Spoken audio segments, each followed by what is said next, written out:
Welcome to what you need to know as a commercial tenant. What you don't know will cost you. Our sponsor today is Vantage Knowledge Systems, providing real estate intelligence so you know more and can achieve more.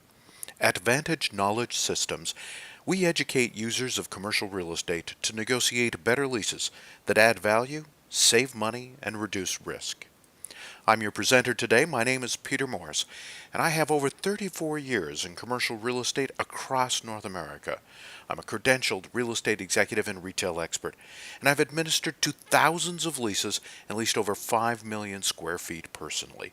I'm an industry author, speaker, and trainer. Let's put all our cards on the table. As a tenant leasing against a retail landlord, you are at a disadvantage. Leasing is the landlord's full-time occupation, but it's not yours. Leasing real estate and lease management are very complicated. Real estate can account for up to 20% of your gross revenue. It is the single largest expense most businesses have. The total lease contract can amount to hundreds of thousands, if not millions of dollars for many businesses. So, you need specialist knowledge to level the negotiating field, and we're going to start to provide that to you today. What can you expect today? Well, if you're thinking of leasing or need to negotiate a new lease or a renewal, we'll go through how to negotiate 101. We'll look at what do you need. We'll even look very quickly at a buy-lease analysis. We'll explore where you should put your business and how to perform a location analysis. We'll look at how leases differ by type of property, and there are many different leases by each property. We'll also look at how much space you really need, and how rent is structured, and what that means to your bottom line. If you already have a lease and need to know what to do during your lease, well, we'll cover that too. We'll look at what you must do during your lease, and we'll let you know you always have more negotiating power than you think. The leasing process is 11 steps, and it starts sooner than you may think. It starts with the initial business plan and the marketing plan for your business. From there, you'll start to build out your business needs that affect your real estate. And as part of that, you'll look at your space criteria. From that space criteria, you can perform a location analysis, and this is where a commercial real estate agent can really assist you. They'll also assist you in taking an inventory of the available vacancy in the marketplace. And they can help you analyze the landlords of each of those spaces, because you want to be in a property with a landlord that you can do business with for the next 5, 10, 15, or 20 years. Then comes space viewing, and we always urge you to look at as many spaces within your criteria as possible. Once you've narrowed it down to 2 or 3 spaces, you should put in an offer to lease and start to negotiate, but not on one space, always on at least 2 spaces simultaneously. Once you've then concluded your negotiation on the ideal space for your business, it's time to move on to negotiation documentation. And at that point in time, the process moves from discussing the lease and the lease terms to actually committing it to paper. Again, this is where an expert can help you, a commercial real estate lease lawyer. After the documentation is complete and signed, now's the time to prepare the space and begin construction. And finally, the last step is to move your business in and to open a new business or relocate your business. Let's look at negotiating 101. As we said at the very beginning, you need to define your criteria as much as possible. And how do you do that? Well, you're going to look at the following items. You want to define the space size and configuration that you want in an ideal world. You'll want to look at the rent tolerance based upon a sound business plan. Well, what do I mean by that? Too many times when I was leasing for a landlord, I saw tenants come to me and ask what the rent was, then go back and build up their business plan based upon their expenses. For an example, if I said that the rent was $20 a square foot, and they knew that their rent couldn't be more than 10% of their annual sales, they would go back and attempt to justify sales of $200 a square foot, even if their business plan said they could only do $150 a square foot. It is far better when you are negotiating your lease to know what your anticipated revenues will be, know what your cost of occupancy can be against that, and work backwards to how much rent you can afford. In your criteria, you want to look at the rent structure. What type of rent structure can you live with? You want to outline the types and amounts of inducements that it would take to get you into a space. You also need to look at your risk tolerance within the lease, because there is risk in the lease. The lease is more than just an outline of the financial terms and the length of the lease. It also is a matter of transference of risk from the landlord to the tenant and from the tenant to the landlord. I'll explain some of that as we go forward. And you also need to look at your timing in your criteria. The more time you have, the better your negotiating position. Understand that you possess far more negotiating room than you think. Every word in the lease is up for negotiation. You also should understand the landlord's business and their leasing financials. So the negotiation is also asking questions, not just talking about what the rent is going to be. You want to understand more about the landlord's business. Remain professional and unemotional at all times. The landlord certainly will. And get to know your landlord's needs and requirements, as I talked about before. Set the stage for a very positive experience for both you and the landlord. The landlord really isn't out there to get the better of you. They are out there to do business. And here's an interesting fact. Studies have proven that people will remember the experience long after the ink on the lease is dried and the financial terms have been forgotten. Considering that you're going to be living with your landlord for 5, 10, 15, or 20 years, you want to get off on the right foot. Both of you do, actually. And you want to have a positive experience throughout that entire lease. It also sets you up for a good negotiating position when it comes time to renew your lease. I want to spend a moment talking about the concepts of aspiration and trading value because they provide negotiating strength. Again, another study has proven those with high aspirations will out-negotiate low aspirants even if that low aspirant has better negotiating skills. It goes to reason. If you aspire to only 75%, you may reach 60%. But if you aspire to 100%, your ideal, the very best outcome, you might hit 90 or 95%. Trading value. Negotiation is all about trading value. But what do I mean by that? Well, in negotiation, there are always two polar opposites. There is cost and price. The cost is what you're going to part with, that value to you for what you're going to receive. Typically, it's your money. The price is what the landlord hopes to gain or receive in exchange for the real estate. The value margin is the differential between cost and price, and that's where the negotiation occurs. The more valuable you are to the landlord, the better your negotiating position. The more valuable the landlord is to you, the stronger their position.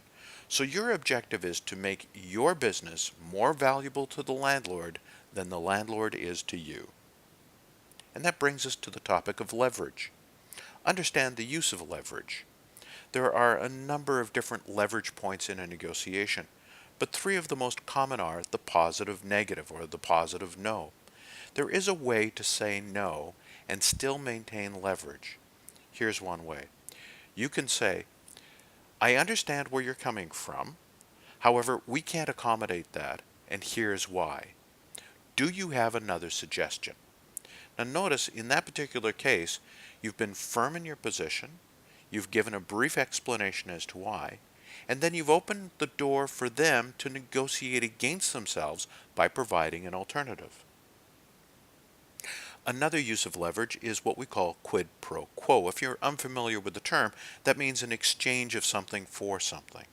So if the landlord would like you to have something or do something in the lease that you don't want to do, you may actually want to counter and take something else off the table.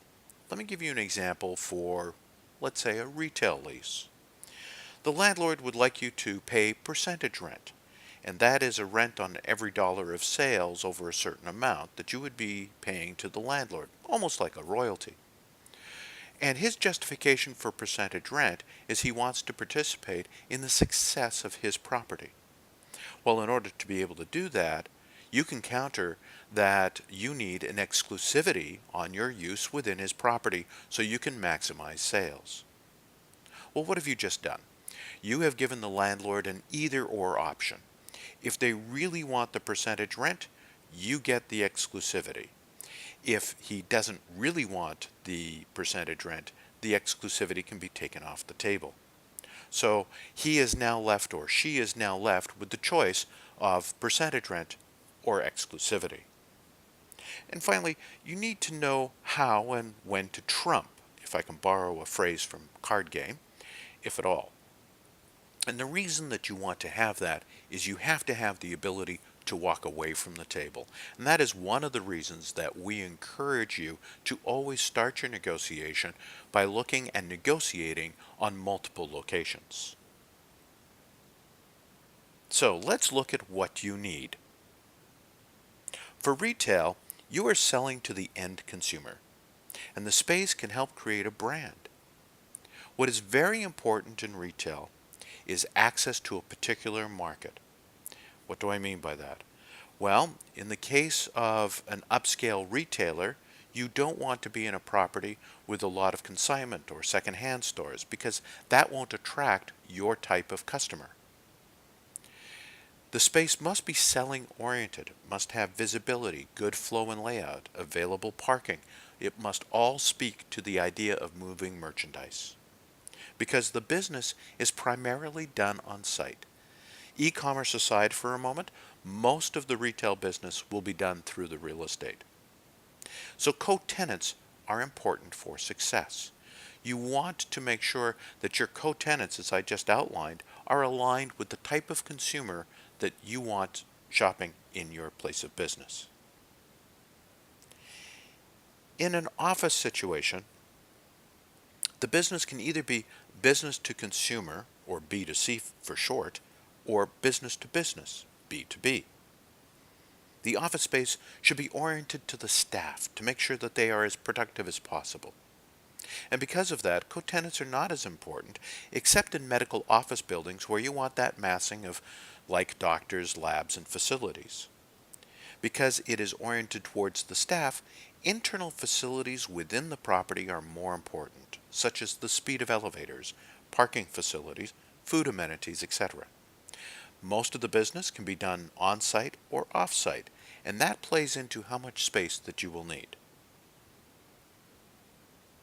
In warehousing, the business is typically business to business. The space is stock-oriented. So proximity to customers and efficiency of space is very important because most of the business is done off-site. And in industrial, it is production-oriented. It is business to business again, and proximity to suppliers and cost is very important. Now, warehousing may be important too if your production is faster than the product going out the door, and business is usually done off-site. So that brings us to, where do you locate your business? Well, in retail, you want the highest exposure location with ease of access, not the cheapest location. You want as much footfall across your doorstep as possible. In office, your primary concerns should be proximity to the majority of your customers and/or skilled staff and multiple modes of transportation for the staff, such as rapid transit, cars, perhaps even intercity trains. In warehousing, it is important to have proximity to the majority of customers and multiple modes of transportation, but these modes of transportation can also include rail, air, and port facilities. And in warehousing, it's proximity to customers, but also to suppliers, and includes access to high power utilities because it may require more power, more water, more infrastructure. Eventually, the question comes down to buy or to lease. I always advocate that you should look at buying once you have a mature business and you know what your annual income is going to be and it's fairly steady and your business is fairly steady. Because of that, you can safely acquire a piece of property and know that that property is going to meet your needs for a long period of time. Otherwise, leasing makes a lot of sense. Some of the pros of leasing is that it preserves capital and provides flexibility of growth. The lease can always be assigned so you can get out of the lease because you don't have to have a long-term contract. Now, that being said, your contract's going to be 5 to 10 years, so the maximum term contract that you're going to be looking at is still less than owning a property, which could be ad infinitum. And some of the risks are shared with others. Now, a leasing con is that it is a true operating expense. And you may have little control over co-tenants, the quality of the building, and limited cost control. I've highlighted the word may because if you are good at negotiating, you can negotiate through many of those issues. Well, the pro for buying is that it builds equity. It will provide you with a long-term asset and secures the location. You will never lose your location to a landlord that says they don't want you there anymore. The cons to buying are many. It consumes capital, it can affect your financials, it's costly to change, and if you are also a landlord with another tenant sharing your space, it can result in vacancy. You will have to actively manage the property, and it's difficult to change the area, and also there is a long transaction time when buying a property is compared to a lease.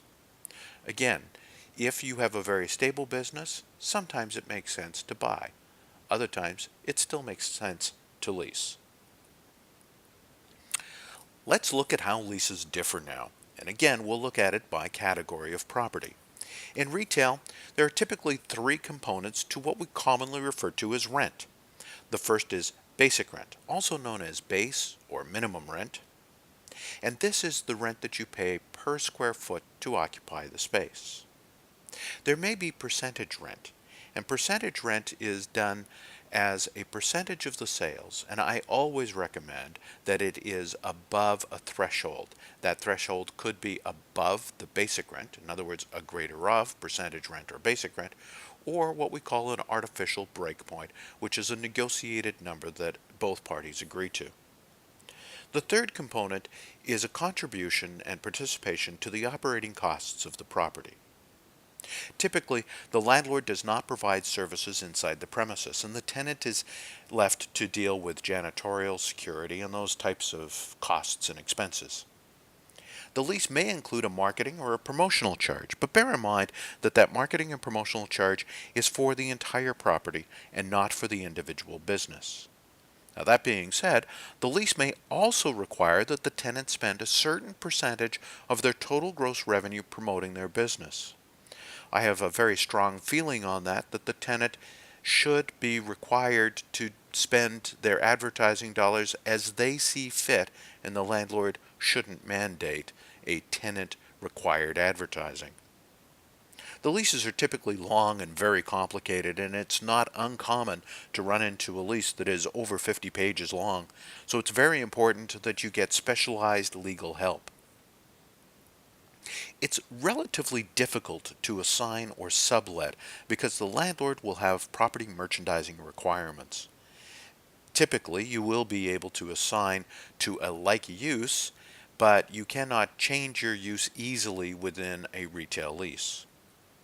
Tenants build out their space, and there are certain franchise considerations whether you're the franchisee or the franchisor. And if you are the franchisee, it becomes even more complicated because you may actually be negotiating your lease with both the landlord and with the franchisor. In offices, the rent may be what we call full service, modified gross, gross, net, or modified net. Now, not to worry, I'll explain each of those in a little bit more detail in just a moment.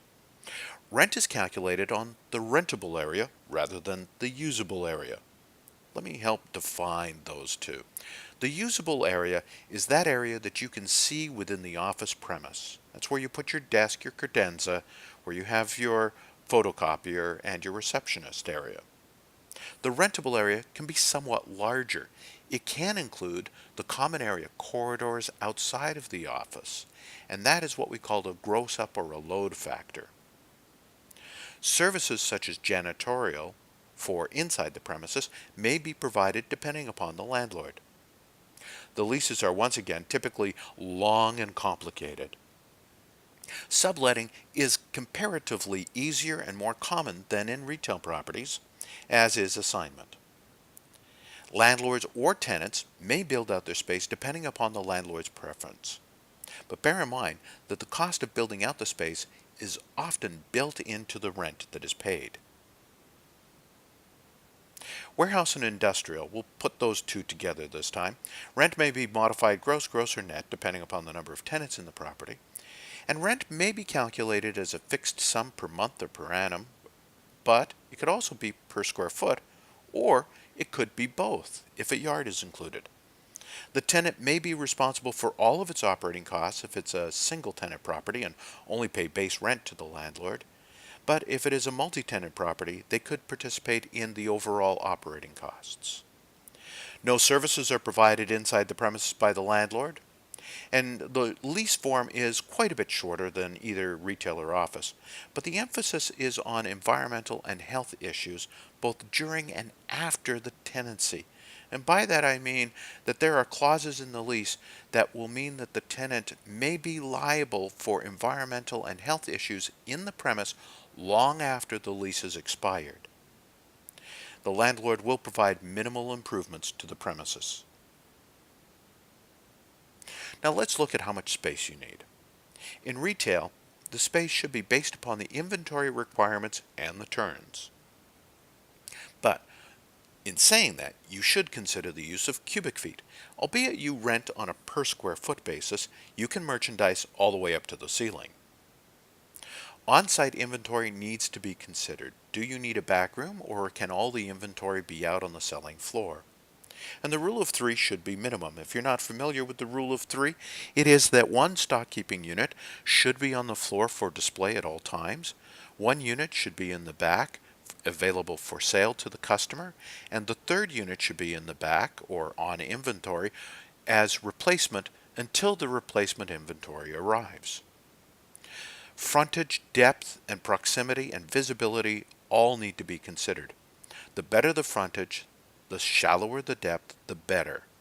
Proximity to the anchor may seem like a good idea, but studies have proven that consumers get focused on the major tenant or anchor tenant the closer that they get to that tenant, and they block out the stores on either side of the anchor tenant. So actually being right next to the anchor or major tenant can be a detriment. Visibility must always be considered.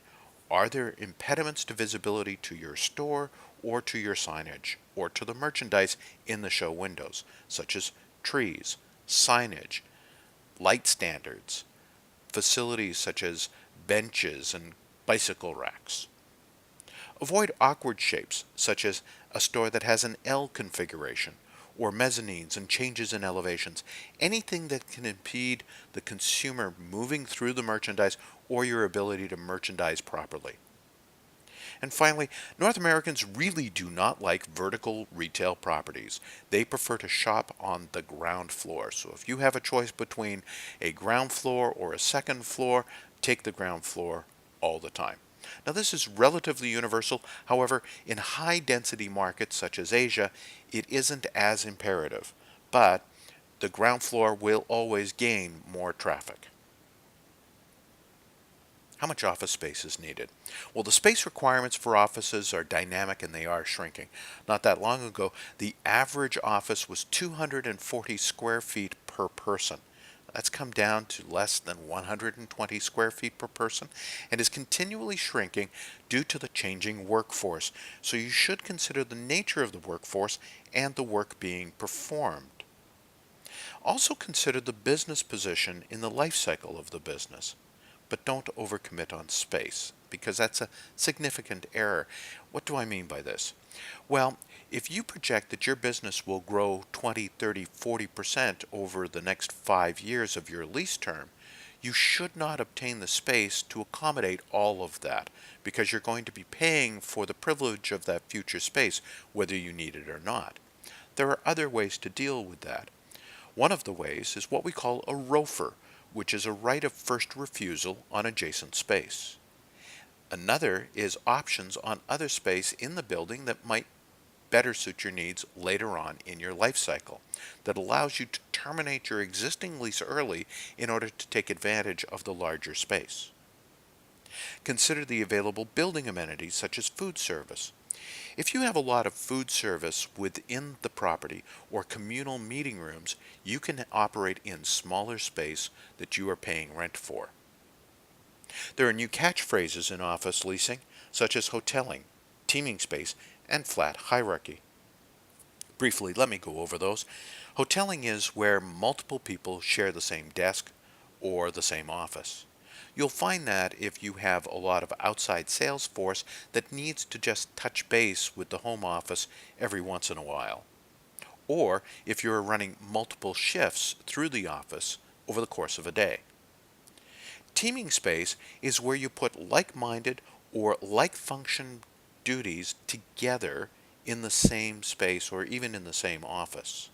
Now that could be you put all the accounting people, for example, in the same proximity, in the same space. Or it could be that if you're working on a client project that crosses a lot of disciplines, you want to team the space dedicated to that client together. And flat hierarchy means that the corner office is no longer reserved for the purview of the vice president or the general manager. It can be used for teaming and meeting spaces. How much space is needed for warehouse and industrial? Well, the space requirements for warehousing is determined by how much inventory must be carried at any point in time and just-in-time processes or JIST processes. Consider the advantages rather of cross-docking and yard and trailer needs. The clear height for stacking is important because it's growing. Technology today has allowed for more palletization to greater heights, and buildings can be built to a greater clear height. Before, it used to be under 20 feet. Now we are seeing 36 feet. That means you are now dealing in greater cubic footage, which reduces your overall square footage. And in industrial, your space requirements are determined by your manufacturing process, where you can store raw materials, and the finished product material needs. Of course, you will also have to consider how much yard space, if any, you will need, and the trailer needs. If you are using 53-foot trailers, that has a different turning radius than a 40-foot trailer. And clear height for stacking is once again important. Now let's look at how rent is structured. The cost of rent covers the landlord's fixed and variable costs of property ownership, plus a return on their leveraged investment over the term of the contract, and that's important to know with negotiation. So let's look at the various types of leases. If you hear of a net lease, it is that the base rent plus all the operating costs are passed through to the tenant. In a gross lease, it's an all-inclusive price that addresses all of the landlord's requirements. Now, most of those types of leases have an annual escalator. The modified gross is a combination of the base rent and predictable expenses that are typically quoted as a singular dollar figure, plus the costs of variable expenses, such as insurance, snow removal, taxes, utilities, etc. So for an example, you might hear a landlord say that their existing gross rent is $20 a square foot, plus there is $3 a square foot for variable expenses such as the items I've just outlined. A modified net is the opposite of a modified gross. It is a net rent with caps or expense stops on the operating costs that are paid by the tenant. In more detail, We'll look at each of those categories once again. In retail, there are generally three components to rent. The first being basic, also known as base or minimum rent, is the cost to occupy the space. The landlord may require a percentage rent, as we discussed previously, and operating cost participation based upon the size of the space. This is called a net rent. Premise size is typically measured to the outside walls and to the middle of the party walls, but it is, by and large, the usable space. Basic rent may step or escalate over the lease term, and that step or escalation could be a defined amount of increase, such as 2 years at $20, 2 years at $22, and then 1 year at $23.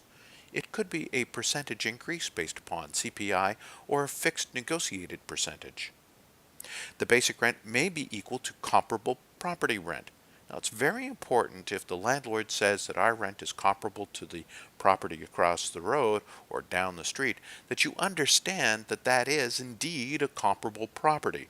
You don't want to be paying rent based upon another property that may be far superior to your property because you're going to be overpaying. Percentage rent should be based on the greater of the percentage of sales or the basic rent over the year, not starting from $1. There's a few other tricks of the trade when it comes to negotiating percentage rent. Additional rent covers the operating costs and may be calculated differently depending upon each type of expense, such as common area maintenance, and you'll hear the term CAM, or realty taxes.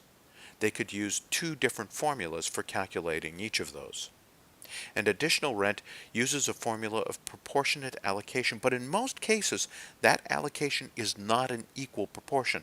You can't expect that the anchor tenant is going to pay their fair share of the costs of operating, even though you may think they should. In office buildings, the rent is structured usually with only two components: basic rent and the operating costs. Again, the size of the space occupied is used for the operating costs, but there can be a gross up factor to the rentable area, sometimes called the load factor as well. There's a number of different ways that a gross up factor can be applied. It can be applied to the size of the space, or it can be applied to the actual costs that are incurred, or both. Premise size is typically measured to outside walls and the middle of the party wall, but bear in mind there is that difference between usable and rentable space. Typically a modified gross rent or net rent is used. Sometimes full service includes premise services, and that is used. Gross rent may step or escalate over the term, much like the basic rent in a retail office or a retail property. And additional rent and net rent leases uses a formula of proportionate allocation, but again, that allocation is not always an equal proportion. I want to touch upon something that is known as BOMA measurements. BOMA stands for the Building Owners and Managers Association, and it is the trade association for many office buildings. BOMA puts out a standard or a guide on how to measure space. But BOMA does update this guide from time to time. So it's very important in your negotiations to understand which BOMA standard is being used and which one is more beneficial to your business. For warehouse and industrial, there's commonly two components to rent in a multi-tenant property: the basic and operating cost participation, which may be allocated as a percentage of the costs. In a single tenant property, meaning the property only has one tenant, you, the rent is generally the basic rent only, and then you would be left to be responsible for paying all the other costs directly and managing all of those other services. Premise size is typically measured to the outside walls in the middle of the party wall, but could also include all of the yard area as well. Rent may step or escalate over the term, and again, the landlord may use comparable property rent, so be forewarned that you want to make sure that the property is indeed comparable. And once again, if it is a net rent situation, you want to understand that the allocation is not always an equal proportion and to negotiate the best deal possible. Up to this point in time, we've talked about the lease and the lease negotiation. So how should you manage the lease?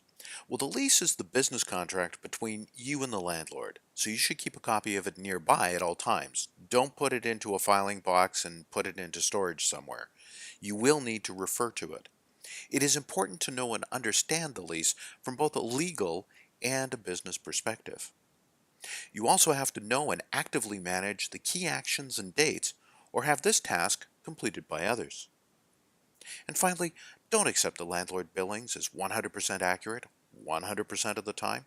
Leases are very complicated and landlords can make mistakes. In fact, up to one half of all landlord billings are incorrect in some form, and sometimes those incorrect billings can be very, very large.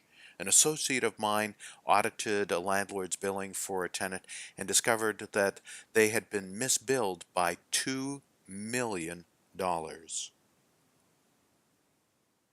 There are three annual dates to review the landlord billings. The first is when the landlord sends out the annual rental notice, because many landlords send out a notice at the beginning of the calendar or fiscal year that outlines the rent for the balance of the year. Another time is when they reconcile the operating costs and your participation in those operating costs. And finally, if you pay the taxes directly, there is a tax assessment period that you want to take a look at the costs of the taxes. We advocate that you meet with your landlord regularly, not just the property manager or leasing agent, but your landlord to discuss both your business and understand where their business is going. However, you should also immediately call attention to any issues that you are experiencing related to the property and its operation. And when you do so, make sure that you reference the appropriate section in the lease. You should also test the market every year via your commercial real estate agent and track the trends. You want to know if rents in the marketplace for your type of property are going up or down. You want to know if the vacancy of your type of property is going up or down. You want to understand what is happening with the market with major new industries coming in, or competitive tenants, or who might be leaving the marketplace. You also have obligations as a tenant. One of the biggest is to maintain the security of the covenant. And by that I mean that the lease is usually secured by your goodwill. So it's very important to maintain that covenant throughout the term of the lease, because the landlord may actually pledge your lease for their financing. If you are required to pledge your lease for your own personal financing, there will be things that your landlord will want you to do in order to maintain the security of that covenant. Bear in mind that all defaults trigger consequences, so it is incumbent upon you not to go into a default situation. If you are in a retail plaza, you may be required to report sales, and the sales reports are generally done 3 times: once on a monthly or quarterly basis, once on an ad hoc basis if there is a promotion or something happening, and once on an annual basis. Critical dates management is also up to you. As I mentioned before, there are some dates within the lease that need to be managed. There may be an option that you have to exercise by a certain timeline, and you need to make sure that you are doing so, or hire someone to do that for you. Obviously, there's a requirement to maintain the premises, and the landlord has the right to come in and view the state of repairs in the premise. Risk management is also your responsibility, not only to have insurance, but also to mitigate risk, be it insurance risk, health risk, or environmental risk. And speaking of insurance, you will be required to prove to the landlord that you have the appropriate insurance per the terms of your lease. Many people do not understand this, but the tenant is usually responsible for the actions of their employees in the common areas, or those areas outside of the lease premise that are shared by others. Now, this doesn't just mean graffiti and damage to the common areas. It could also mean that if a customer is injured as your employee is driving away on the parking lot, it could have ramifications on you. Obviously, as we talked about before, there could be environmental issues, and it's your responsibility to manage those. And finally, if you are located in what is commonly referred to as a green or sustainable building, there may be issues where you have to manage sustainability requirements, such as the amount of power consumption, how you do waste removal, etc. But bear in mind, you have negotiating power. I mentioned before that the landlord's business is highly leveraged, and this works in your favor because the cost of leasing is very, very expensive. Consider these items. Real estate commissions typically start at about 3.4% of the net rent. That is what the landlord will pay to a real estate agent to represent them. Vacant space needs to be prepared for the incoming tenant, so there is a cost attached with the demolition and preparation of the space. There are costs involved with inducements that are offered to the incoming tenant and the build-out costs if the landlord is doing the build-out. There is an actual physical dollar cost based upon the lost base rent. And there's also a dollar cost to the vacancy loss for occupancy expenses. And there is also the potential dollar loss due to the impact of vacancy on other tenant negotiations. For an example, if there is a lot of vacancy in the landlord's property, that property may be perceived of lower quality and he cannot get or she cannot get the higher rental value from other premises within the property. But there's also intangible costs as well, things the landlord won't tell you about. There is, of course, the public perception of the property. A property with a lot of vacancy is not well perceived by the consumer. The landlord will have covenants with their lender relative to their debt coverage ratio, and that is the amount of debt carried to their revenues. And that ratio can be put into jeopardy with a high vacancy, and so that means that they could potentially lose their financing. There's a lot at risk here. And there could also be other covenants with other leases as to occupancy, particularly in a retail property where you are dependent upon the overall merchandising to attract customers. Vacancy affects the value too, due to the way the properties are valued. The ability to complete a deal quickly or to end a business relationship is also often overlooked by the tenant as a negotiating point. If you can get in and take care of the vacancy problem quickly, that always works to the landlord's advantage. Likewise, if you have the ability to end the business relationship, it puts you in a strong negotiating position over the term of your lease. Brand image is important in retail and you should use it if you have it.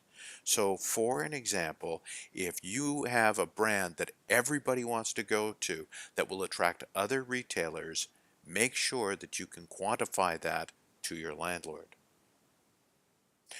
Knowledge of general lease negotiation concessions also provides leverage. For an example, we have a unique 42-point checklist of items that are to be excluded or deducted in the definition of occupancy costs if you are dealing with a net or modified gross lease. There are dozens of other modifications to the standard lease wording that we also know as well. Here's a negotiating caveat for you. Do not leave the leasing, the lease negotiation, and the lease management to any one of these three: your real estate agent, your lawyer, or your accountant. Now that I've caught your attention, particularly if you are a real estate agent, a lawyer, or an accountant, please note that what you really do need to do is assemble a team of specialists representative of each of these areas of expertise. You do need a qualified commercial real estate agent. You do need a qualified commercial real estate lawyer. And you do need a qualified accountant that understands commercial real estate. You need to use the expertise of all of these people, not in isolation, but in collaboration, as part of your negotiating team. But remember, as the occupier of the space, you must make the final decisions. Only you sign on the bottom line. So you have to have an overall understanding of the deal and understand how that impacts your business. So have you gained something of value today? We've covered some of the basic negotiating points, the 11-step leasing process, what you need to look for in an ideal location, and where that space should be located. We've looked at how leases differ by type of property and what that means, and how to determine how much space you really need. We look at how rent is structured and what that means to your bottom line, and what you must do during your lease. And we've also outlined why you have more negotiating power than you know you have, both at the time of the initial negotiation as well as over the term of your lease. Leasing and lease management is exceptionally complicated, and we've just touched on the very surface. Your landlord leases real estate full-time. You do not. You need that specialist knowledge to level the negotiating field so you can learn more. We provide a lot more depth to the important concepts we've just discussed with specific strategies, tactics, and sample wording based on leasing experience of conducting over 5 million square feet of transactions and managing thousands of leases for top brand names in North America. The complete multi-part online course walks you through the leasing process and lease management in simple, plain language terms. Now you can download and complete it in your own time. To order and download now, all you have to do is go to www.vantageknowledge.com/for-occupiers and then just click on the Add to Cart button. Again, that's vantageknowledge.com/for-occupiers. Now, if you do that today, we're going to throw in a bonus. Remember that I mentioned the 42-point listing of exclusions and deductions to occupancy costs that you should request in your lease? Well, that's a $99 value if you were to buy it on your own, just for that list. But that list alone can save you hundreds or thousands of dollars over the life of your lease. If you get all 42 points, or even just a few of those points, you can save a lot of money. And we're going to give that to you absolutely free if you download the program right now. So, what can you learn from our program? Well, part one, we go over the DNA of the deal. It consists of 3 important negotiating topics. Part two is negotiating key terms. 5 key terms, in fact, starting from the basic rent all the way through to negotiating a renewal term. Part 3, we negotiate lease wording, 5 other areas of the lease where we can help create value for you and reduce your risk. And Part 4, we go over special considerations, exposing issues relative to green leases and what you need to know if you're going to lease in a mixed-use project. Again, to order now and to download the course now, all you have to do is go to www.vantageknowledge.com/for-occupiers. Now, your satisfaction is totally guaranteed. If you're not completely satisfied within 30 days after receiving Part 1 of our exclusive program, simply send us an email and we will refund your purchase price. So to order now, go to vantageknowledge.com. And we're going to throw in a second bonus for you. You'll also receive a discount coupon towards our lease management service for 50% off your first year's service. And in our lease management service, we take care of all those critical dates for you, and we help you manage the lease over the course of your lease. And keep a copy of your lease, which is also very important in case anything untoward should potentially happen to your premise and you lose your lease, such as a fire or a flood. So if you order now, you get our 4-part lease negotiation program, our one-of-a-kind 42-point list of lease cost deductions and exclusions, a 50% discount coupon for our lease management program, and our risk-free guarantee. But we're not quite finished yet. If you order right now, you'll also get the third bonus. If you use the discount code when you check out Tenant, the regular list price of our program of $499 is reduced to just $299 if you order right now. That discount code will expire soon. So go to vantageknowledge.com/for-occupiers and download our course for $299 when you use the discount code Tenant. Bear in mind, You will also get that list, which has a retail value of $99, and that list alone could save you more than the cost of this course. So once again, if you order now, you'll get our course, you'll get that 42-point list of operating cost deductions, a 50% discount coupon on our lease management service, our risk-free guarantee, and when you use coupon code TENANT, the cost is just $299. So to order, once again, go to www.vantageknowledge.com/for-occupiers. Click on the Add to Cart button, download the course, and start saving money and reducing your risk right now.